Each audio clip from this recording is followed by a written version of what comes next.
جب ہماری یہ کیفیت ہو تو نسخہ محمد کریم نے بتلایا کہ تم کثرت سے درود پڑھو گے 5 مرتبہ، آذان ہوگی، عقیدہ توحید کا اقرار ہوگا، اظہار ہوگا، نماز کی طرف آؤ گے اور میرے لیے رب سے مانگو گے اور مجھ پر درود پڑھو گے، میں تمہاری شفاعت ضرور کروں۔ کہ اس حدیث سے یہ بات ثابت ہوئی مشرک کی شفاعت نہ ہوگی۔ کیوں؟ وہ تو لا الہ الا اللہ مانتا ہی نہیں، وہ تو کہتا ہے بابا شاہ جمال پتر دے دے رتا لال، اس کا تو سوال ہی کوئی اور ہے۔ اشہد ان لا الہ الا اللہ کا انکاری ہے۔ آج مواحدوں کے لیے تحفے، اے اللہ ہم سب کو توحید کا صحیح فہم عطا فرما، اور پھر موت پر بھی ہمیں کلمہ توحید نصیب فرما۔ اس دنیا میں ہر شخص پریشان ہے۔ آپ نے سنا ہوگا ڈاکٹر کے پاس گئے اور پوچھا،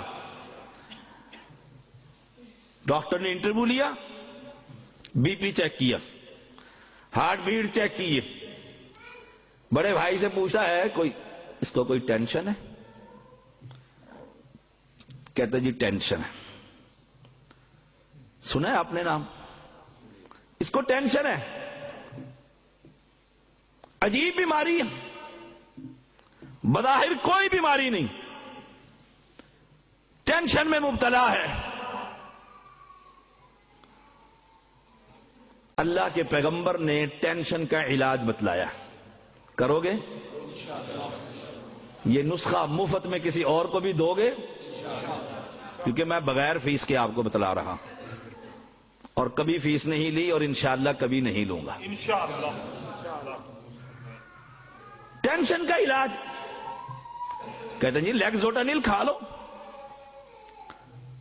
شاہ صاحب موٹی وال کھلا دو اس کو، سو جائے گا، دماغ ٹھیک ہو جائے گا۔ نہیں، کتاب و سنت میں اس ٹینشن کا علاج ہے۔ کہاں کاروبار تباہ ہو گیا، فیکٹری کو آگ لگ گئی ہے، گاہک دوسرے کاروباری آدمی نے چھین لیا ہے،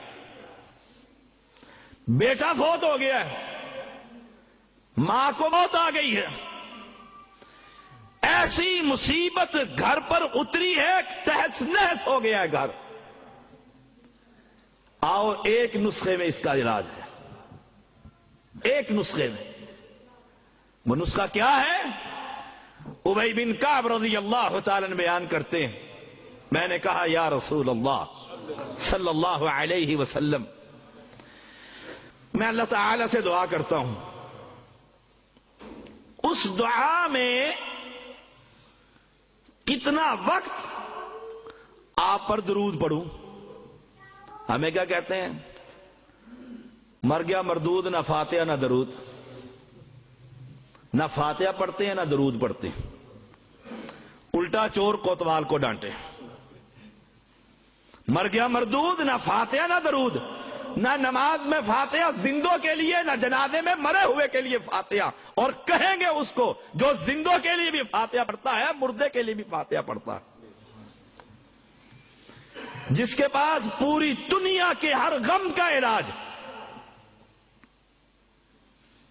کہا اللہ کے پیغمبر کتنا وقت آپ پر درود پڑھوں اور باقی کہوں یا اللہ میری فیکٹری چلا دے، مجھے بیٹا دے دے، مجھے صحت دے دے، مجھے مال دے دے۔ یہی ہم دعائیں کرتے ہیں، ربنا آتنا فی الدنیا حسنہ، پہلے دنیا، وفی الآخرۃ حسنہ، بعد میں آخرت۔ اللہ کے رسول صلی اللہ علیہ وسلم نے فرمایا جتنی تیری مرضی۔ کہا یا رسول اللہ صلی اللہ علیہ وسلم میں اپنی دعا کا چوتھا حصہ آپ پر درود پڑھوں گا اور 3 حصے اپنی مشکلات کا رب سے سوال کروں گا۔ آپ نے فرمایا تیری مرضی، لیکن اگر تو بڑھا لے تو اچھا ہے، اگر تو بڑھا لے تو اچھا ہے۔ ابی بن کعب کہتے ہیں یا رسول اللہ صلی اللہ علیہ وسلم چلو میں اپنی دعا کے وقت میں آدھا حصہ آپ پر درود پڑھوں گا اور آدھا حصہ آپ سے اپنے کاروبار کے لیے، اپنی اولاد کے لیے، تکالیف کے لیے، مسلمان بھائیوں کے لیے دعائیں کروں گا۔ ٹھیک تھا کہ نہیں؟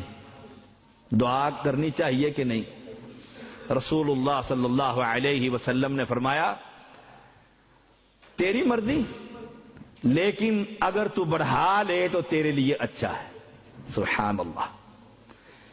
پریشان ہو گئے، یا رسول اللہ صلی اللہ علیہ وسلم میں 3 حصے دعا کے آپ پر درود پڑھوں گا اور 1 حصہ آپ پر اپنے لیے اللہ سے سوالات کروں گا۔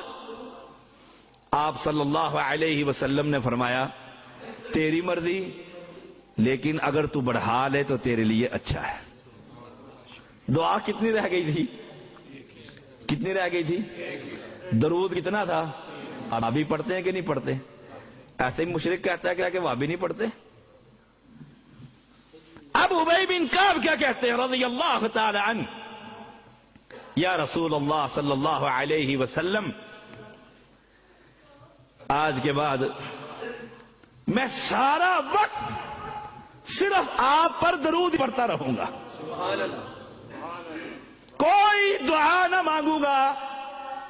جب بھی ہاتھ اٹھیں گے تو ایک ہی زبان پر الفاظ ہوں گے، اللہم صلی علی محمد وعلی آل محمد، کہ اے اللہ یہ نبی ضرور ہے، امام الانبیاء ضرور ہے، سید البشر ضرور ہے، خیر البشر ضرور ہے، امام الحرمین ہے، امام القونین ہے، لیکن تیری رحمت کا پھر بھی محتاج ہے۔ مسلک اہل حدیث، افضل البشر امام الانبیاء خطیب الانبیاء ہے، لیکن اللہ تیری رحمت کا پھر بھی طلبگار ہے۔ میں اس کا شاگرد، اس کا مقتدی، اس کا امتی تجھ سے سوال کر رہا ہوں، اللہم صلی علی محمد وعلی آل محمد کما صلیت علی ابراہیم وعلی آل ابراہیم انک حمید مجید۔ اب آئیے ٹینشن کا علاج، غموں کا علاج، دکھوں کا علاج، دنیا کی تکلیفوں کا علاج، آخرت کی پریشانی کا علاج، اتنا علاج ایک نسخے میں۔ اب محمد کریم کیا کہتے ہیں صلی اللہ علیہ وسلم؟ فرمایا ابی، اللہ تعالی جب تو یہ عمل کرے گا اللہ تعالی تیرے سارے گناہوں کو معاف کر دے گا، تجھے دنیا کے غموں سے اور آخرت کی پریشانی سے رب کریم تجھے نجات دے دے گا۔ ٹینشن ختم ہوئی کہ نہ ہوئی؟ دنیا کے غم ہے نا، بیٹا بدماش نکل آیا، دنیا کے غم ہے پڑوسی گندا ہے، دنیا کے غم ہے مال کھا گیا ہے، کسٹمر پیسے لے کر بھاگ گیا ہے۔ فرمایا جب تو اتنا درود پڑے گا دنیا کا کوئی غم، جب رب کریم غم ختم کرنے پر آ جائے تو غم رہ سکتے ہیں؟ سوال ہی پیدا نہیں ہوتا، سوال ہی پیدا نہیں ہوتا۔ اور لوگوں اپنے نبی پر درود تو پڑھ کر دیکھو۔ عبد الرحمن بن عوف رضی اللہ تعالیٰ عنہ فرماتے رسول اللہ صلی اللہ علیہ وسلم ایک گھر سے نکلے اور ایک باغ میں پہنچے، ایک باغ میں پہنچے، نماز شروع کر دی، سجدہ کیا، اتنا طویل سجدہ کیا، اتنا طویل سجدہ کیا۔ عبد الرحمن کہتے ہیں مجھے اندیشہ ہوا کہ کہیں اللہ نے پیغمبر کی روح کو قبض نہ کر لیا۔ دیکھو نبی کی موت، عبد الرحمن کا عقیدہ کیا تھا کہ سدا رہنے والی ذات، عقیدہ توحید۔ اور میں تو کہا کرتا ہوں قرآن الف لام میم سے لے کر والناس تک جہاں سے اٹھاؤ گے رب کی توحید ہی نظر آئے گی، کیونکہ یہ اساس اور بنیاد ہے۔ حدیث درود پر ہے اور نکات دیکھیے۔ عبد الرحمن کہتے ہیں رضی اللہ تعالیٰ مجھے اندیشہ ہوا کہ پیغمبر کی روح قبض ہو چکی ہے، اتنا طویل سجدہ۔ اور ایک ہم بھی سجدہ کرتے ہیں. کرتے ہو کہ نہیں کرتے سجدہ؟ کتنی مرتبہ تسبیحات پڑھتے ہیں؟ 3 دفعہ کم سے کم. جی شاہ صاحب کم سے کم تو حدیث میں 3 دفعہ آیا نا. کیسے پڑھتے ہیں؟ 1 دفعہ جاتے ہوئے، پہنچے نہیں ہے رستے میں 1 دفعہ ہو گئی ہے سبحان ربی الاعلی. دوسری مرتبہ پہنچ کر اور تیسری مرتبہ کھڑے ہوتے ہوئے.